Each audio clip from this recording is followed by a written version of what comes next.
अरे बेटा, बस इतना समझ लो कि चुनाव आते ही हम सब मतदाताओं की उलझन बढ़ जाती है। एक साफ सुथरी सरकार बन जाए तो देश की तरक्की हो।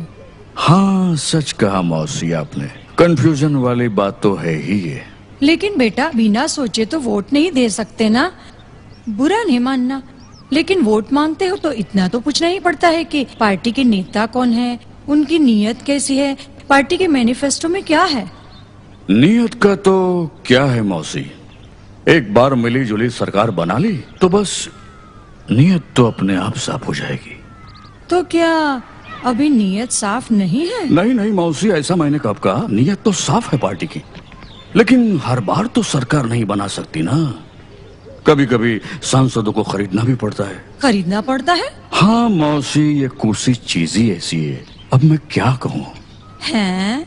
तो क्या ये सब कुर्सी के लिए? छी छी छी मौसी, वो और कुर्सी के लालची ना ना। लेकिन एक बार भ्रष्टाचार की आदत हो गई ना तो मौसी, हर काम में पैसे लेने की आदत इन मंत्रियों को किसी ने सिखा दी और अंडर टेबल पैसे लेने लगे, तो फिर उसमें बेचारी सरकार का क्या दोष।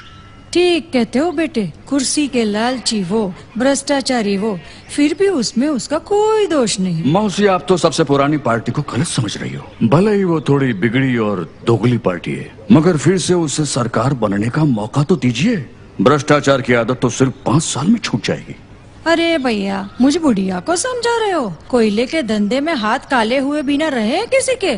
मौसी, आप पंजे वाली पार्टी को नहीं जानती। विश्वास कीजिए, वो हरी गहरी पार्टी जैसी नहीं है। एक बार सरकार बन गई, फिर वो स्विस बैंक के अपने सभी अकाउंट बंद कर देगी। बस यहाँ की बैंक तगड़ी हो जाएगी। हाय हाय, तो बस यही एक कमी रह गई थी, स्विस बैंक में काला धन भी जमा है। तो उसमें कौन सी बुरी बात है मौसी?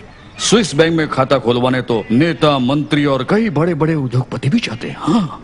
अच्छा, तो भैया ये भी बताते जाओ कि तुम्हारी ये गुणवान पार्टी के नए वारिस कौन है? बस मौसी, राहुल बाबा ने हाँ कहते ही हम आपको खबर कर देंगे।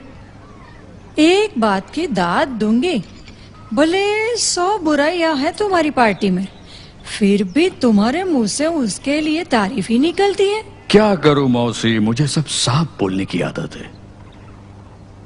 तो मैं आपका वोट पक्का समझूं? पक्का? भले मुझे मेरी उंगली कटवानी पड़े, लेकिन मैं ऐसी पार्टी को वोट कभी नहीं देने वाली। मतदाता हूँ, कोई बेवकूफ नहीं।